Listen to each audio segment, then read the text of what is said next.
host, but it didn't work. So I'm being good morning and welcome to Wellbeing Wednesday. Today is the 13th of March. It's nearly the Ides of March. I always like that.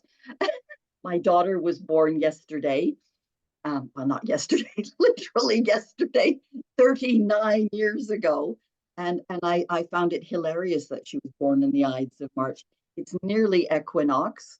And the light is definitely coming back. Look, I've got my curtains open today for the first time for Wellbeing Wednesday. It's just been artificial lights for the last 5 months or whatever it is. It's ridiculous. So yeah, here we are. And we're continuing the theme of menopause for a little bit because there were things that Helen brought up about spirituality. And I felt, because I wasn't able to be there, and then I did the video about the vagus nerve. I hope that was useful. If the sound is a little bit wibbly, as it seemed to go into slow motion for some reason, but it is available on my YouTube if you want to check that out. But there's loads of other people who do vagus nerve on you know, on different ways. There's different exercises as well. Yes, I found it now. I found the book I was looking for. Okay, so the book I wanted to just do a little review of is this woman, and we were talking just before we started about women needing groups of women around them, and a lot of women will know this, and there's a lot of women's groups starting up. A lot of in my neighborhood anyway, there's now people are starting more circles, women's circles. We just had a request yesterday for a women's circle at our clinic. So we're going to instigate that. And I think this is why a lot of groups like this started, because we didn't have the chance to talk to our usual friends and circles in real life during the locking up process. So we actually created virtual circles, virtual women's circles. And it's not a coincidence that most of these groups are women, because we do seek out other women to share our thoughts and our feelings with. And it's really important. Even more important, I would suggest, after the menopause, although when we're having children, if we are having children, we do gravitate to other women with children. And when, you know, we're in our maiden phase, you know, we hang out with the girls. And I think a lot of women do have men as friends too. I have quite a lot of men friends, but we don't hang out the same way, do we? We sit and we talk about our innermost feelings and our concerns and our worries. And some of us are lucky enough to have a life partner for a long period of time who understands us and knows us inside out. But there are others of us who are on our own as we're getting older. And for us, it's really, really important to have our women friends around. But what she also says, Colette, actually, I'll just give you a little bit of background. I met her in lockdown, or locking up, or whatever you want to call it, online in a group. And I can't remember which bit of social media it was that I was on. And I stumbled across, I think it might have been Twitter. And there was another woman hosting something. And Colette was talking. And there's a YouTube video of her talking about this book. And I think that was the group that I joined in. And that's how I found her. And then I ordered the book because it's absolutely fascinating. She is an ex-pharmacist who is a clairvoyant. And she's now retired from everything because her husband is really poorly, and she hasn't posted anything on YouTube since December last year. But I think her words are really useful. She's written about 10 books. One of them is a murder mystery called Fortune Killer, and it's a clairvoyant who runs amok. And I'm not sure whether this reflects her feelings of anger and frustration. She is a little bit older than me. I think she was well, I'm not entirely sure. I think she's over 70 anyway now. And she's written also her memoirs, Memoirs of a Clairvoyant. So a lot of them are available on Amazon, but there are other booksellers available, and I can put that in the link later on. Um, so yeah, so just on the theme of various different symptoms, I'll just be quick about this because other people do want to speak about other things. Um, there's various ones. Amethyst, for example, for taking away negative feelings about ourselves. When we feel that we're aging and we're concerned about not being who we are, because one of the, I've got them all over me today, here and here. I've been wearing them a lot lately. Not that I'm feeling negative about myself, but amethyst does a lot of things. It's very uplifting and encouraging of positivity. Um, but yes, so a lot of people can forget, and she's got little mantras for people to say or questions to ask the crystal. Get hold of the crystal and say, what is it I'm looking for? What is it I need? And the answers will come if you sit still and be quiet, which is hard for some of us to do, but I'm practicing. Aquamarine is also very helpful, to go with the flow, helping us go with the flow and help with the sweats, apparently. So I didn't have that issue. I had really erratic periods for a while, and actually it's worth mentioning in Chinese medicine, because I've got another couple of books about Chinese medicine perspective. Um, it actually starts in the late 30s. And people don't want to hear this because they're still busy trying to have children in their late 30s, early 40s. However, it does actually, the hormones do start adjusting in the late 30s. And the olden days, people were dead by the time they were 50. So, we are living a lot longer. So all that information is coming from an age where life was much harder for people and they wore out faster. But we've got, the same physiology, and our hormones do start slowing down earlier. And my period started going, because I was quite stressed as well. They started going really weird in my late 30s, and I was done by the time I was 46. They just stopped. That was it. But some people have really horrendous flooding, and I don't believe anybody mentioned that last week.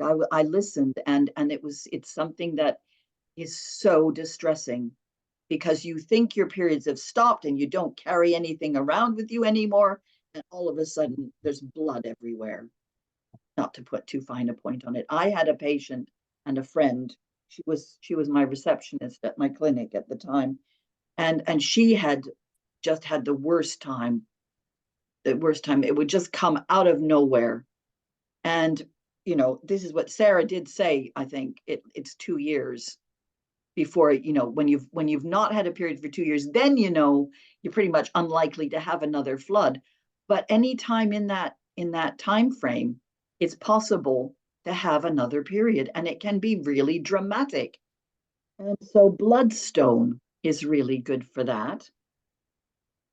And also moonstone is very good for balancing the hormones. Sorry, Helen, I know you don't like that word, but they do need balancing. The progesterone and the estrogen are dropping. And the trouble is estrogen drops, but it's augmented by all this artificial estrogen in the atmosphere around us.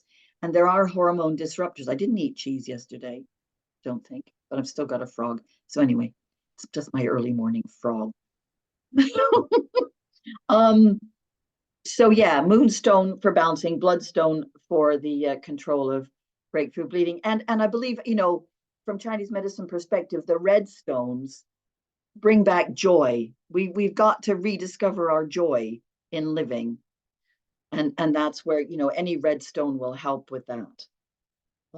Clear quartz is very good for the foggy brain, and for a battery to recharge you when you feel like you've got no energy.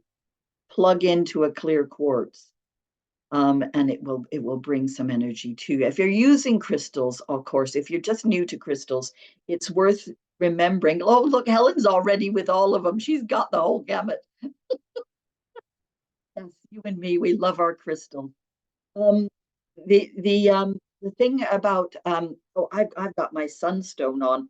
This was prescribed to me by well, a witch back in the day. I've got a sunstone bracelet on. This is for harnessing solar energy. And so basically it's our yang when we're feeling that we've got no battery. Again, that's another good one. But it's also the hot sweats come because your yin is dropping. So you do need to nurture the yin. So you need grounding, you need connection to the earth, and you need your kidney energy to be nourished. The reason we go gray is because our kidney energy is depleted.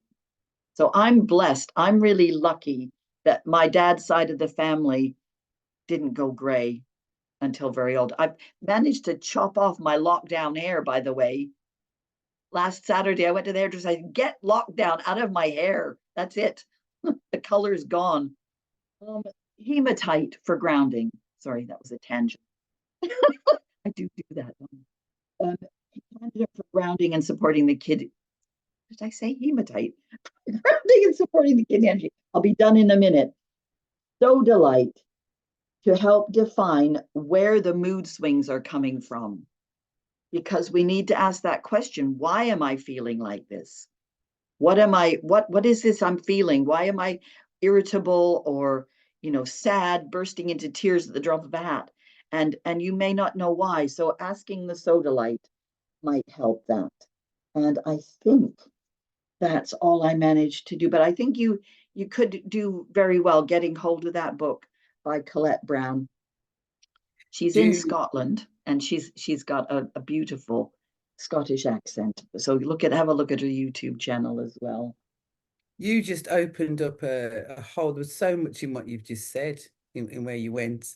And one of the things that kind of, I don't know whether it happens to everybody. I presume it happens to more than just me. But in terms of the menopause, when you are going through and you're feeling low, I think there's so much external stuff as well happening because usually when you hit menopause, it's the time that your children are starting to leave the nest as well. And that whole who am I now that like so I spent 10 years having children. Like I started my first at 27, my last at 36. So I spent 10 years of my life actually the body producing them and pushing them out. Then you spend, depending on, so that was then 30 years of actually raising them to, and then they leave. And all of a sudden you're sitting there going, who am I? And and I think there's a lot of, and you mentioned a lots of stones that are useful in kind of helping you to come to that.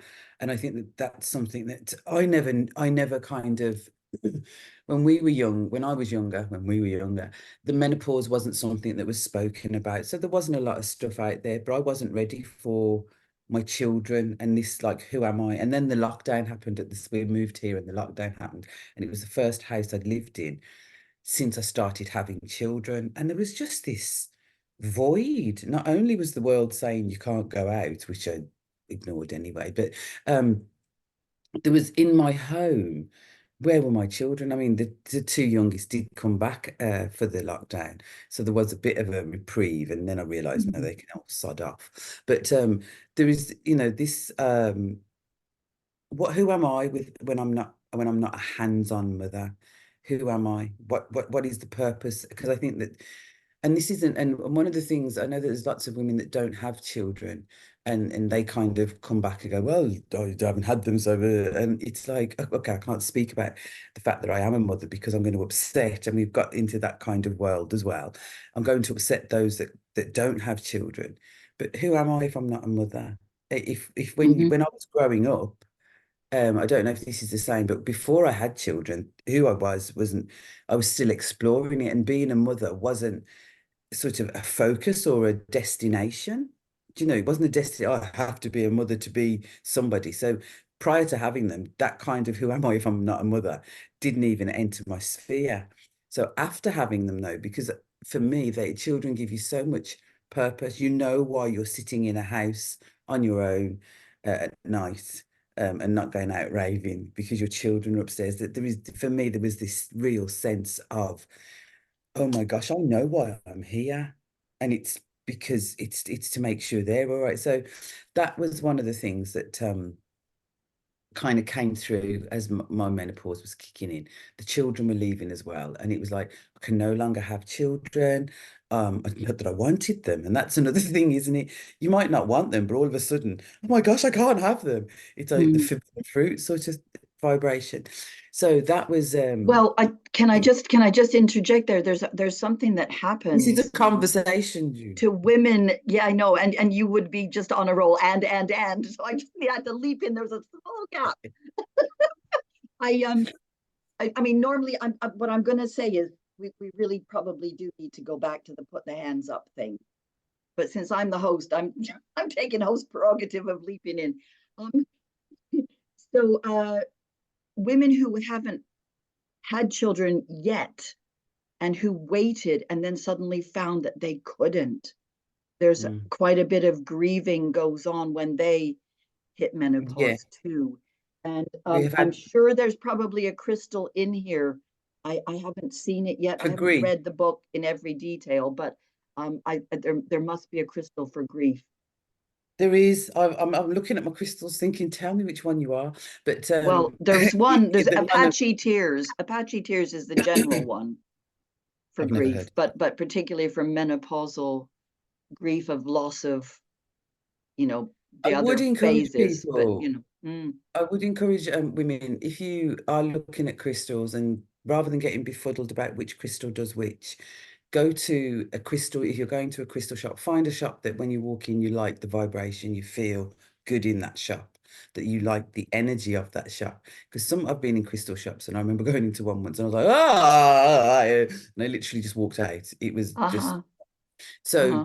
do kind of like the energy of the shop and go in, speak to the person, but also you find the crystal that you need. Allow yourself to take some breaths, and your hands to travel slowly across the crystals. Just take a moment and see which crystals call to you, which stones, where the energy, vibration, and Yeah. frequency are in alignment, and just take that crystal. I am one of those women, and I know there's lots of us have crystals in our bras. Yeah, We yeah. carry them in our bras. So yeah, and I'm just going to share this. I made this yesterday. It's the first time I've made a necklace. I got a crystal kit, and it wasn't expensive, but that is a piece of rose quartz. So I don't know how long it will last. But making your own crystals is definitely a different kind. Not making your own crystals, but using them.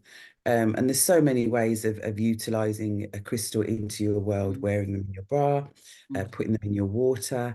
There's just lots of ways, but be guided, allow yourself and trust yourself enough and honor yourself enough to be guided to the crystal that you might need. It might not be menopause related.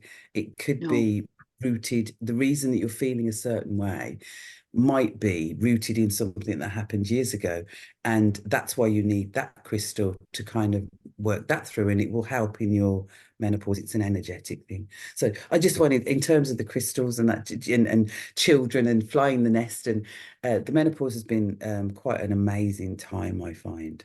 Well, it's also a cruel twist of nature that your daughter will be likely going through puberty at the same time as you're going through menopause. So there's kind of two Oh, hormonal women in the house at the same time.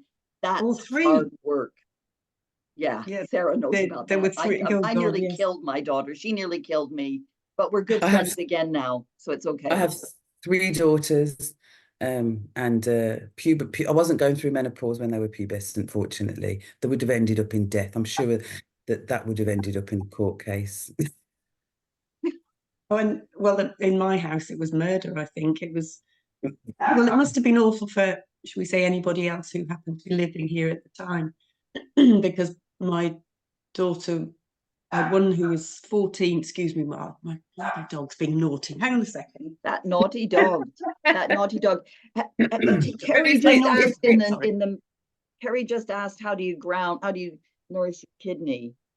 kidneys. The kidney energy is starts from the ball of the foot, and that's where you draw the energy from the earth, and grounding is one of the best ways. And hematite is a stone that's really good for that. There's lots of really other unusual, I mean, most of these are very regular stones, other really unusual stones that you can find in a good crystal shop. So just go to whichever one talks to you, like Helen says.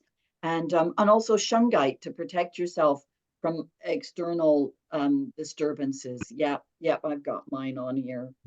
If we're not careful, though, I'm just looking at, like, I've got the rose quartz on because I love rose quartz, and I've got the shungite on, and I've got the amethyst in my earrings. You reminded me to put them in. These are new. But if I'm not careful, I'm going to end up sort of just literally being weighed down.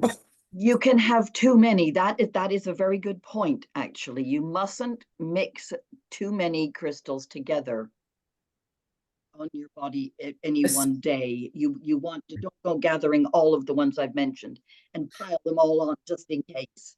Especially if you're wearing them for a specific purpose. If you have actually intentionalized, and you can, when you get your crystal, cleanse your crystal, set your intention. There are sort of things that you need to do with your crystal, unless you've got the person that you're purchasing your crystal from.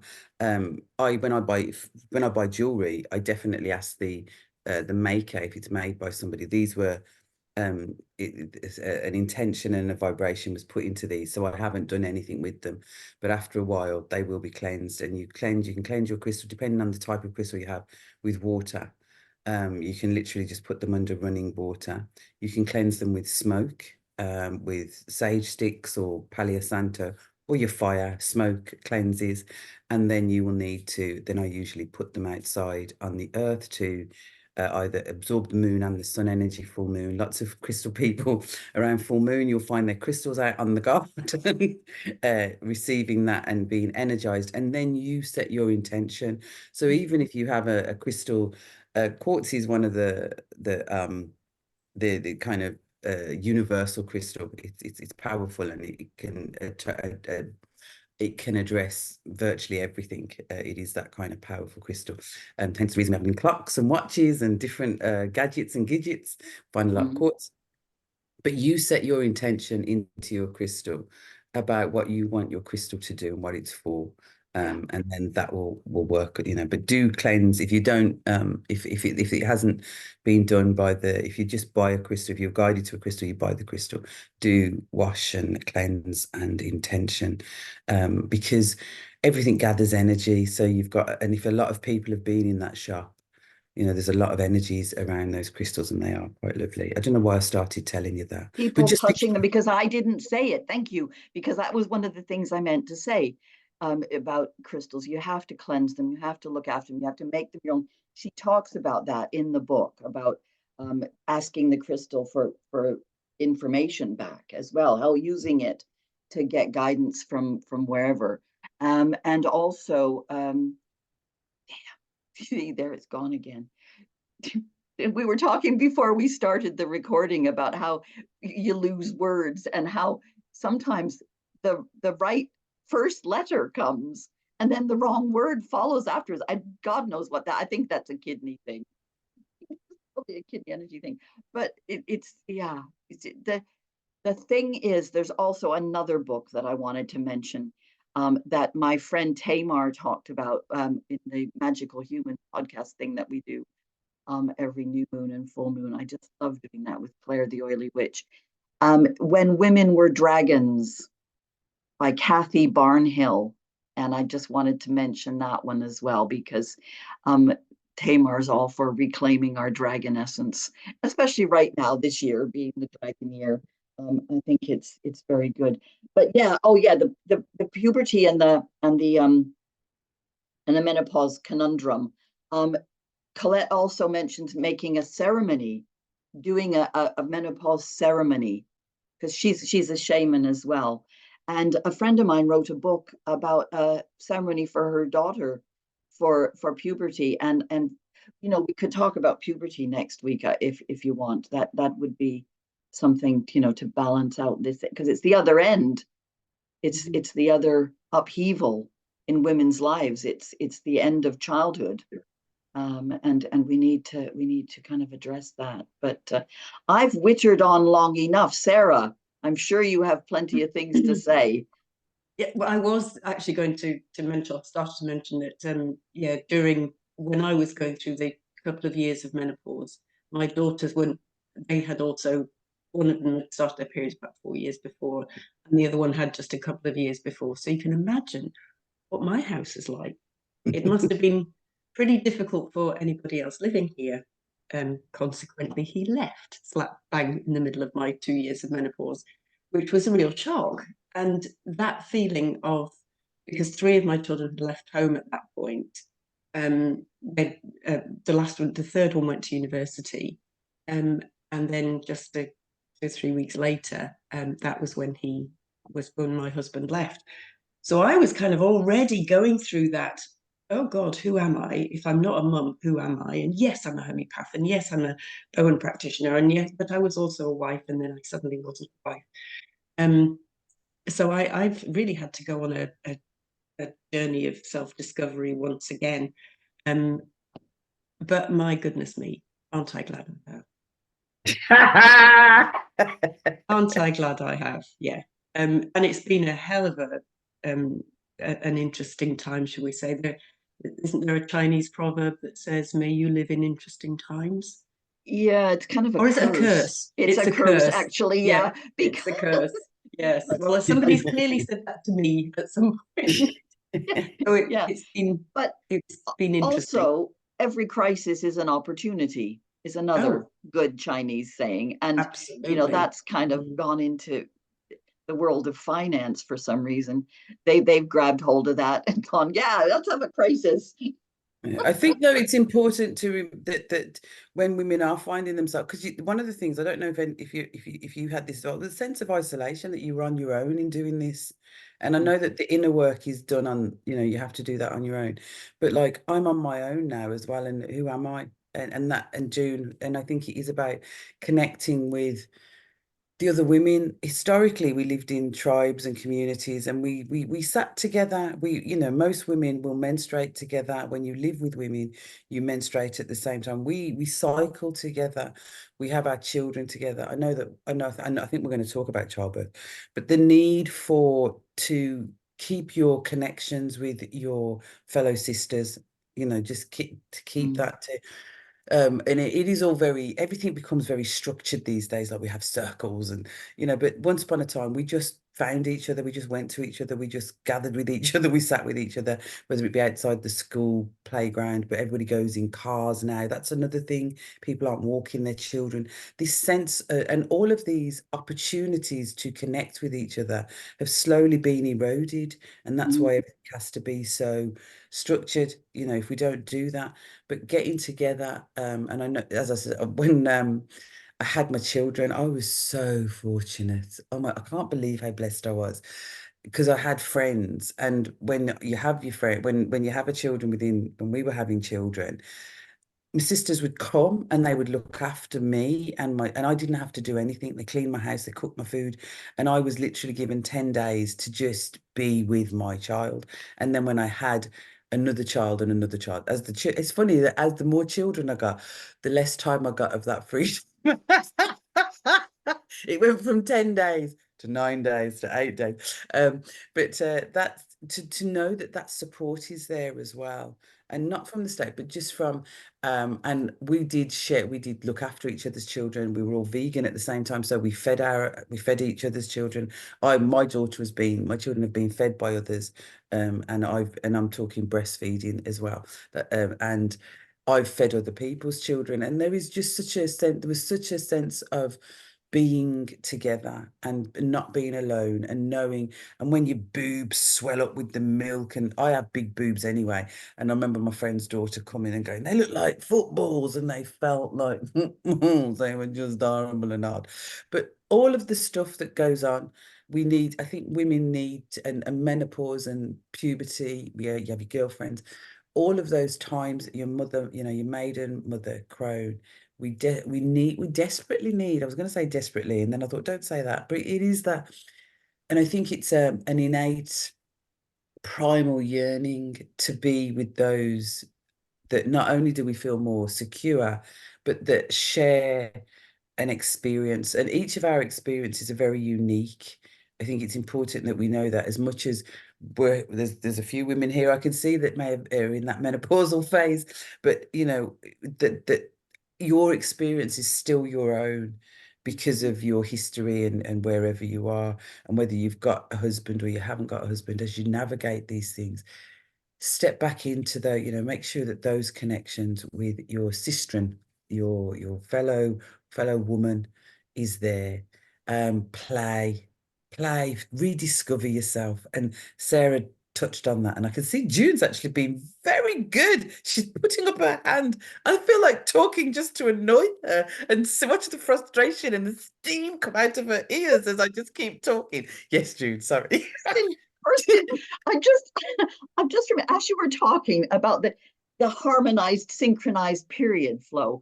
I've got another book. I cannot for the life of me remember the name of the woman who wrote it. I took it to the clinic to share with a patient, and it's called Daughters of Copperwoman. It's an absolutely fascinating book by a woman who was invited, a white Western European woman, invited into a village on the west coast of Canada, and invited to share in their life. And they took her into the hut where they all used to go together to bleed on moss and sit and do creative things together during that time. God knows how the men managed. They must have gone and done all the cooking for themselves at this point. But you know, yeah, maybe they left stuff for them. They didn't have fridges and freezers, did they? But they maybe left stuff for. It's only a few days, you know, but it's like they all went together to do this, and it was just so wonderful to read about that. But I think when, you know, men are there's different cultures view a woman's cycle differently as well, don't they? So some men, some cycle. I think in Judaism, women are actually set aside, aren't they? And they can't be touched and things like that, and classed as unclean and all sorts of things, which I don't that doesn't resonate as true. But you've got cultural things that happen, but historically we would have got together, and men would have done what needed to be done by making sure that there was food to cook. Hunters, gatherers. But then they had to do the cooking as well. Those times. I'd like to just share a book that I think is, and this is for whether you are a maiden, mother, or crone, but Women Who Run with Wolves. Oh, yes. With Clarissa, Pinkola, Estes. To me, that was one of June spoke about rituals and kind of ceremonies. I bought my daughter, each of my daughters have a copy of that book when they sort of got into their about 16 years old, because the stories in there just cover all of us. It's a book that men can read too, but it really is. There's beautiful. She's a Clarissa. It is Clarissa, yeah.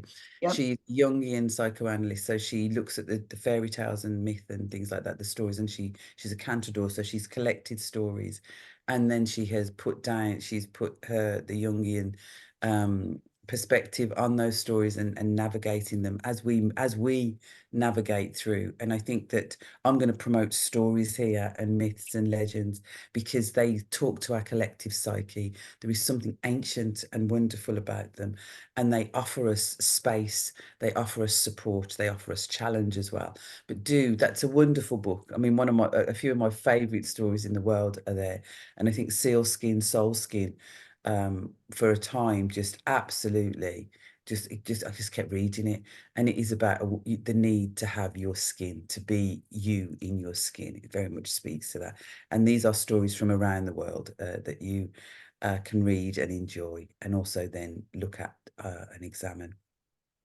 That's just a book I wanted to throw out there for any woman or man. It's a very good book. But I know I'm not sure whether it's just open discussion. I'm curious. Right. No, I've just got a video from Robyn. I've got a video from Robyn from an old a qigong thing. It's time to move. We've got to do some movement, don't you think? We've Yes. sat on our backsides for long enough this morning. So yeah, we've got Kerry has very helpfully got a video. Now I just have to make sure that I've got it ready. Yes, and share the sound and hope that it comes out okay. So if you're ready, stand up, or you can still do it sitting down. You know, she always says that. She's not able to be with us at the moment, but she will be back. She will be back. Okay, so I'm just going to start. Wait a minute. Got to get it back to the very beginning. There we go. Okay, so feeling our feet on the ground, first of all. Now, you can do this seated as well. If you feel like you need to sit down at any time, have a chair next to you for balance if you need to hold on. And if you do have any medical conditions, injuries, pain, discomfort, then please take that into consideration with any movement. It's very gentle, but even so, just bear it in mind. So feeling your feet, connecting to that beautiful earth. Even if we're inside, we can still use our mind to connect. Just getting a sense of feeling that beautiful earth beneath the feet, supporting us, nourishing us. Feeling a sense of safety.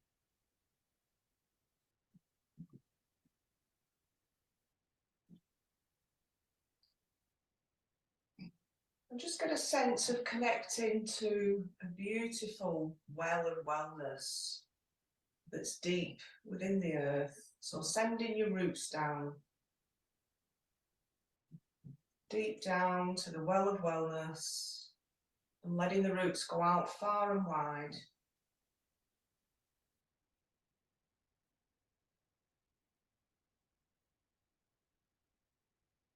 So important to support ourselves, self-care, and this helps to support our immune system, which in turn helps to heal infections or any other illnesses there might be. So the more we can support ourselves, the more we nourish ourselves, the better we feel, the stronger we are, the more equipped we are to deal with whatever comes our way. So every time we breathe in, imagine you breathing in that wellness from the well of wellness, the nourishment,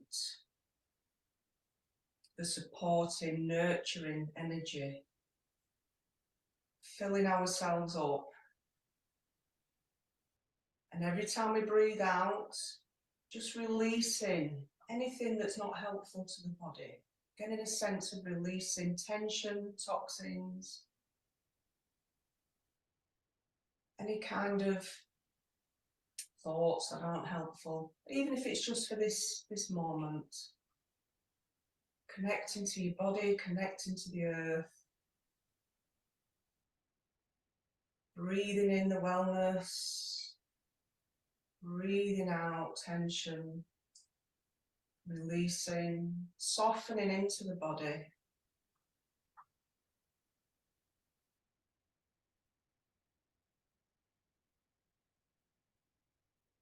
Filling up your own cup from this well of wellness.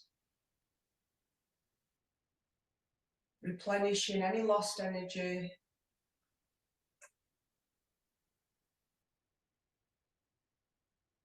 Just imagine filling yourselves up and flowing over to all the other parts of the body. Your organs, your cells, bones, muscles, your skin, your brain, going all the way up to the brain, nourishing, breathing in that life-giving oxygen, getting the blood flowing up to the brain, And again, just softening into the body and releasing.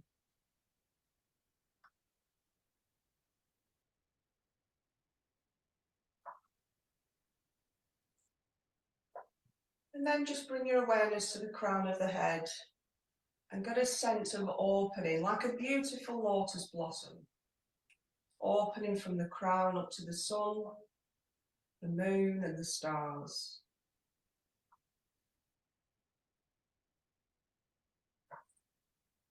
And just allowing a gentle waterfall of light, healing, soothing light from above, like a beautiful chi shower. And just allowing that light to soften through the scalp, easing away any tension there, like a gentle massage. Easing away tension through the forehead, the tiny muscles around the eyes, the facial muscles, the jaw, releasing the jaw, and then down through the center line of the body, the front of the body, the back, the left and right side, so we're fully immersed in this gentle chi shower, a soothing, healing, restoring, revitalizing, whatever your body needs.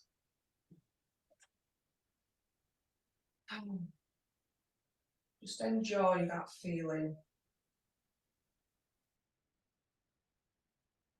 And allowing that light to go down through the feet, releasing any heaviness, toxins, anything that can easily be released without force.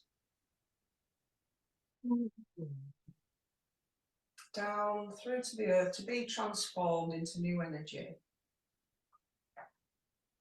Back down to the well of wellness.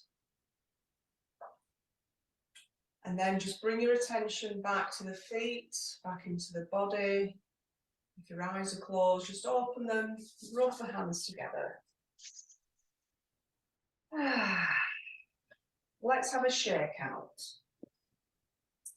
So shaking out through the wrists, because as Maureen said, tension can creep in when we least expect it, not taking notice, and all of a sudden it's like, oh, I don't feel good, I feel stiff, I feel off.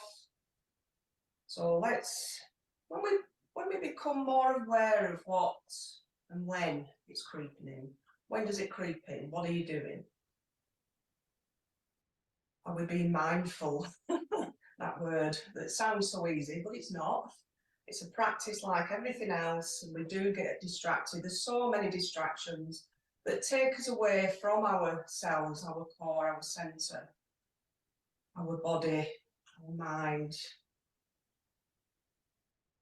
And then elbows, just flushing through.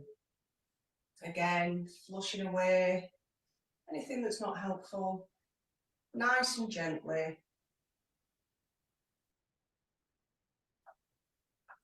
And then let's just do a little shimmy through the shoulders, down through the arms, and then down through the spine, opening the spine laterally, down to the sacrum. Happy dog wagging its tail. You can do it slowly as well if that feels better. Just get that opening through the sacrum, through that lumbar region of the spine, and all the way up to the top of the spine and the neck as well. If it's comfortable, just loosen up the neck, head going side to side. And then down through the body. You can hold on if you want to for this. Just shake one leg, shake it out like you're shaking water off. You're shaking away tension. Anything, like I mentioned, that's not helpful to the body. And then opening up through the knee. Just let your knee move back and forth. Or should I say the lower leg move back and forth. Opening up through the knee. Shake out through the hip if that's comfortable for you. Shaking the sacroiliac joint there, opening up there, opening through the hip. If you do have any hip problems, please be mindful of that when you're doing this. And then just plant your foot down. And just notice how that feels on that side when you've just done the shake out through the leg. Might feel like it's a bit longer than the other one.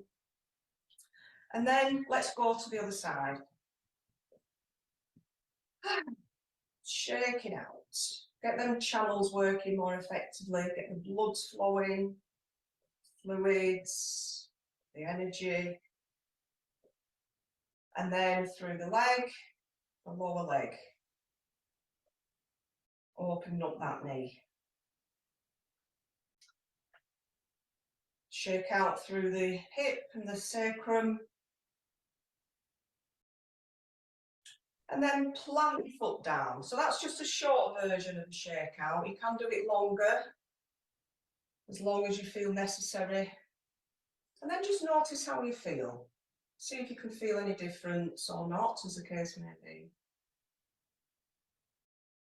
And then rubbing the hands together, let's activate some chi. Get the blood flow into the hands. Enhances the practice. And then just hold your ball of chi, your energy. And we're going to do a stretch, connecting heaven and earth. So we're going to turn our ball around. So one hand is on top of the other. So just underneath the ribs and beneath the navel. And then with one hand, we're going to stretch up to the sky. The other hand goes down to the earth.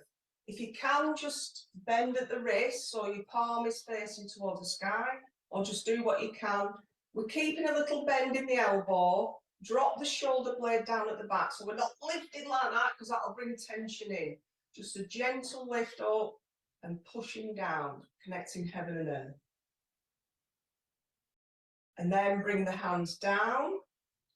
Bring the opposite hand on top from where you first started with the ball. And then with the opposite hand going up and the other one going down. So whichever hand you started with, we're doing the opposite one to push up and push down. And if you want, you can do just a little stretch through the ribs. And this helps to activate the spleen and stomach, which is associated with this time of year, this season, late summer, as we're transitioning into autumn. So looking after your stomach and your spleen, what you're digesting, what you're ingesting. Bring that back, turn it around again. And then pushing up, pushing down. Breathe in, pushing up, pushing down if you want to stretch. Breathe out, bringing the opposite hand on top. Breathe in, pushing up, pushing down. Gentle stretch, opening through the ribs. Breathe out, and then we're going to turn the ball around again. And then this time, we're just going to bring the left hand up, just in front, through the centre line of your body. And it's like you're looking in between the thumb and the index finger. The opposite hand is just below the navel. And we're just going to gently turn from the waist. Make sure your shoulders down, your shoulder blades going down at the back. And we're just going to turn from the waist. So I'll turn around. So I've got the left hand up. So you turn to the left. Then you bring that left arm down. The right arm comes up. And you turn to the right. So again, this is good to strengthen the stomach, the spleen, and the kidneys. So you'll know which way to turn because you're following the hand and the arm that's on top. This is called cloud hands or waving hands like clouds. This is a variation of it that's in Tai Chi, qigong, shibashi. Ideally, we are just turning from the waist, but it all depends on your stance and how low you can get. It's called a horse stance. but just do what you can. If your knees are problematic, then you don't need to go too low. And we're just playing with these beautiful clouds. Gazing in between the hand, the index finger and the thumb. This is good for the eyes as well. The eyes are associated to the liver, so it helps to cleanse the eyes. Cleansing the eyes, cleansing the liver. Letting that gaze go out. Nice and gently, soft gaze. Breathe in to one side. Change hands, breathe out to the opposite side. We'll just do one more. And then just bring your hands back to the sides of the body. We'll finish off with one, drawing down the heavens. So breathe in, rising. Let's connect with the sun, the moon and the stars again, gathering that light, that energy, and bringing it down as you breathe out, centering, aligning, connecting. Connect to your heart, bring your feet together, and just acknowledge yourselves today and every day, as often as you can. Take note of what we're eating, what we're doing. Are we doing enough movement? Are we having enough rest? Rest is also important. So thank you for joining, and thank you for watching if you're watching later. And give yourselves a bow. Thank you, everybody. Okay, so feeling our feet.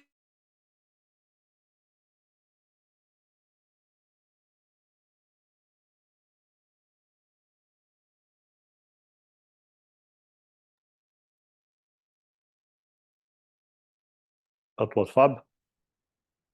So I yawned in the middle of that, as I tend to do whenever we do releasing things. And Kerry muted me, and I've suddenly panicked because then I thought you might not be able to hear Robyn, but you still could hear Robyn, even though my thing was muted. That's interesting. So we know that. That's a new thing. I didn't know that. Well, that's good. Yeah, and it was obviously recorded in late summer. So, we're not nourishing necessarily the spleen and the stomach right now. It's the liver and the kidneys because it's spring. But they're on the other side. When the twist sideways, the bend sideways opens up the liver and the gallbladder channels in the rib cage. So that's good for that too. Marvelous. Well, I think we might be just about done. Is that right? Should we call anybody got anything else they want to throw into the mix right now? No? Yeah, maybe. Well, I've been listening a lot, and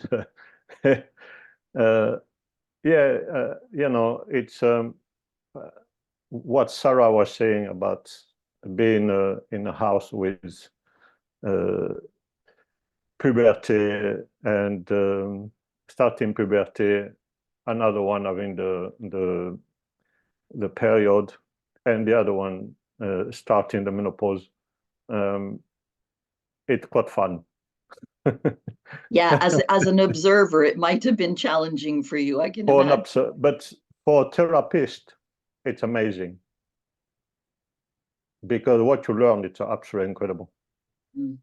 Because,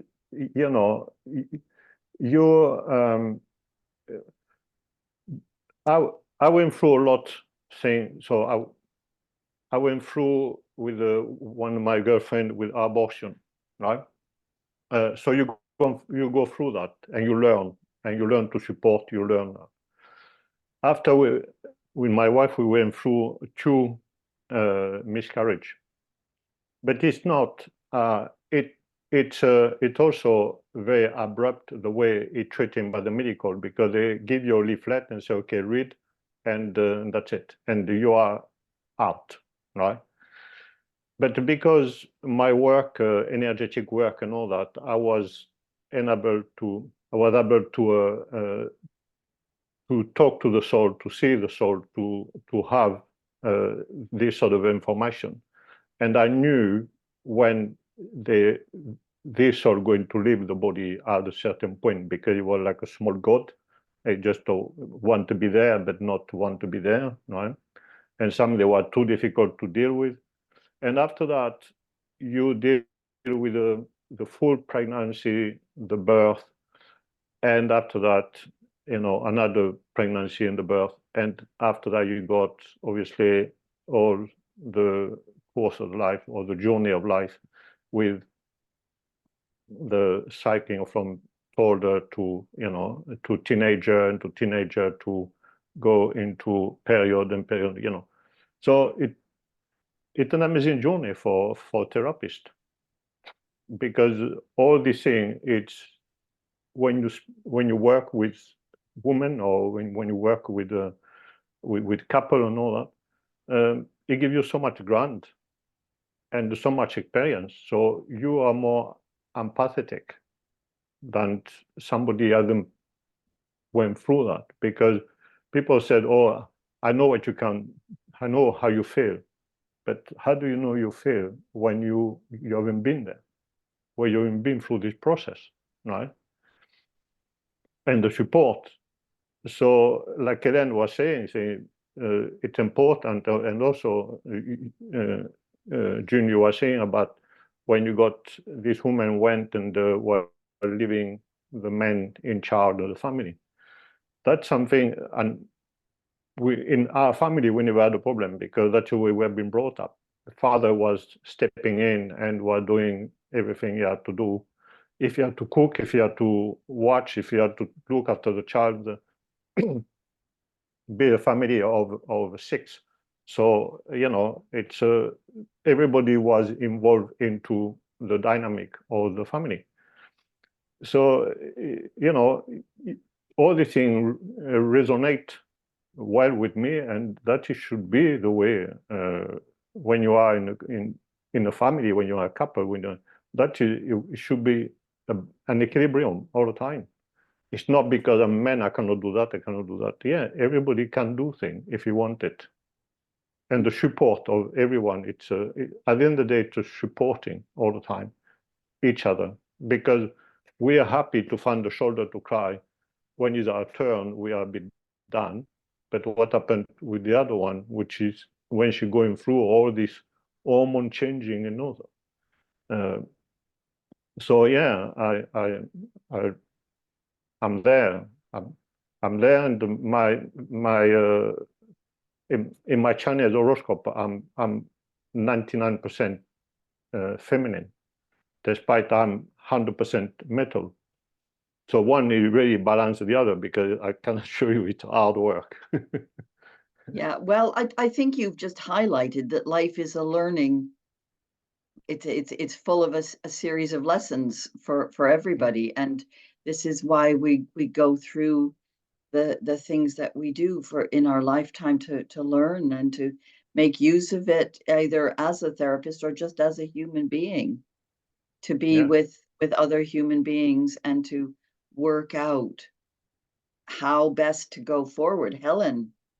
I think that's an illustration of how important it is that we don't put our elderly into homes, because they have gone through. And I know that we kind of, as you're growing up, you're like, oh, they don't know nothing. But that's sort of a societal thing, I think, just of the West. If you look historically, we would have honoured our elderly as they transitioned, and they would have their wisdom would have been welcomed. Whereas we here we've been dumbed down during our lives, so we don't even trust what we know. Do you know what I mean? We go through and think our experience is not valid because we're not experts. We think that our experience is not valid because we were told that we should be looking outside all of the time. So for me, it's about, let us embrace our communities, from the baby to the you know, from cradle to grave, and let us get back and let us tap back into those wisdoms, because there's things that, you know, what your grandmother should. I was going to work with a group once, and it was a group of 8 women aged between 45 and 95, and I was like, we got to make a book, what you wish your grandmother had told you, or what, you know, because there's no way of looking at a group of women and not think that's knowledge, that's experience, that's there's wisdom to be shared. And I think as we go through these phases, the menopause is kind of the puberty of your crone phase. As you enter into that, you know, that we kind of can sit with ourselves and know that we have value, that we have a purpose, and it is now to share, to support, to guide the future generations. And that is historically what our elders would have done, and to scold where necessary. You know, we all avoid scolding these days because you can't offend anybody. A good scolding, you might need a good scolding, and I don't mean a physical punch in the face, although that's attractive too. Okay, Ellen, we're coming to the end now. We're not going to advocate that, but you're right. I mean, we do need people who maintain the boundaries for people. Young people do very much need boundaries, and they will rail against them, but that's the point. Boundaries are there to be challenged, and then they go, okay, now I know where the boundary is. So the boundary to this is now. No, Sarah's been doing Sarah, this. Sorry. I've just realised I haven't actually mentioned any remedies today, and I'm sitting here as a homeopath going, oh my God.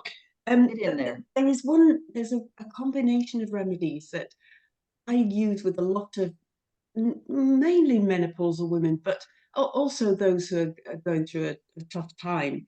And that is a combination that's known as integrity. And it's got 3 remedies in it. It's got folliculinum, which is the homeopathic version of the synthetic version of estrogen, which has been they've made a remedy from it. The remedy carcinosin, and usually Staphylos aureus. Staphylos aureus is about that kind of swallowed down anger. And I will often use this with menopausal women to help them really find their boundaries again, to really bring them back into remembering who they are. And I lived on it. I had it on a drip for those first couple of years, from the middle of menopause onwards. And I still take it periodically now, because it's one of the, I personally, I've found it difficult to redefine myself, to give myself my boundaries back in a healthy kind of way, because I had none whatsoever. I had no idea where I started and somebody else finished, and where I finished and somebody else started. I had none of that at all. But these days it's very different, and I do think that that remedy combination has been absolutely marvelous for me, and it's certainly been really, really useful for a lot of women. It's also known as the divorce mix. Oh, well, how ironic, isn't it? You just reminded me that I didn't mention the natural progesterone cream, because I did talk about the hormones dropping, and we've got estrogen disruptors, hormone disruptors, and estrogen is being piled into us. So more estrogen is not the best plan, and you can get progesterone cream from a supplier in the Channel Islands. I'm not here to promote them, but it is available. So if anybody wants to know about that, I can put that across them somehow, because it does help. It restores that balance a little bit. Yeah. Okay. Kerry, hand up. I was just going to say, Barbara O'Neill talks about wild yam cream. Yeah, well, this is where I differ with Barbara, because wild yam has got plant estrogens in it, and we don't need more estrogen. We need less. So she's not right. Balance. Sorry, progesterone. Yeah, That's another discussion for another time. How to I find think the some balance. of her videos are very old, and back in the 90s, that was the advice. Those videos are from when she's very much younger. She's the same age as me, and she's very gray now. So if you look at those videos that they show from the Living Springs retreat, that Yeah, wild yam was very popular in the 90s, and until people Yeah. realized that it wasn't the thing. So yeah. Oh, but so this is really interesting because people are talking about that now. So maybe it's our chance to address that. Yeah, maybe we need to correct that Mm. misrepresentation. Yeah. Yeah, there's so much estrogen in the water. It leaches out of plastics. I've mentioned this before. Plastic dishes in the fridge. You do not want your food in plastic dishes. And plastic windows. I mean, all these replacement windows that people have got that are sitting in landfill, rotting away and going into the water table. And then all the hormones that women are taking with HRT, and they're all going into the water as well. Ooh, so much estrogen. Well, or the cleaning product, you know, And that too. And the air cleaning product and fresheners the and the washing. blah, blah. Yeah. People, they wear this cleaning product and this washing Mhm. all the time on themselves, and that make the endocrine system completely go mad Mhm. and Mhm. destroy everything. But they also the good homeopathic remedy, which in Asia I quite like. In Asia, my teacher was saying it's the syndrome of the crossing leg. So if you see a woman which is crossing the leg, first thing you give her in Asia, because that will open the flow. And he was an incredible guy as a homeopathy. He was very theatrical and dramatic with his approach of homeopathy. But yeah, in Asia, Gelgenium really balanced the one. Gelgenium more male, in Asia more feminine. And sometimes I use the two together. It's really balanced well. And I use that, this other remedy also for dog after they are being castrated. Because dog after they're being castrated, they tend to go to menopause. And they tend to get, some they go completely placid, and some they become very aggressive. I think a castration point is a good time to cut off. Yeah. Ooh, Let's cut right. it now. Okay, I'm going to stop the recording there. Thank you very much for joining us. And I hope you enjoy watching this, whatever time of day, whatever country you might be in. And do come back and see us again next Wednesday or any other Wednesday. You can find all of our videos recorded and stored on YouTube, on the People's Health Alliance YouTube channel. And some of them are on Rumble as well, I believe. So we have plenty of social media, but with lots of tips and things. Monday motivation, etc. So do look out for us and come back and see us again.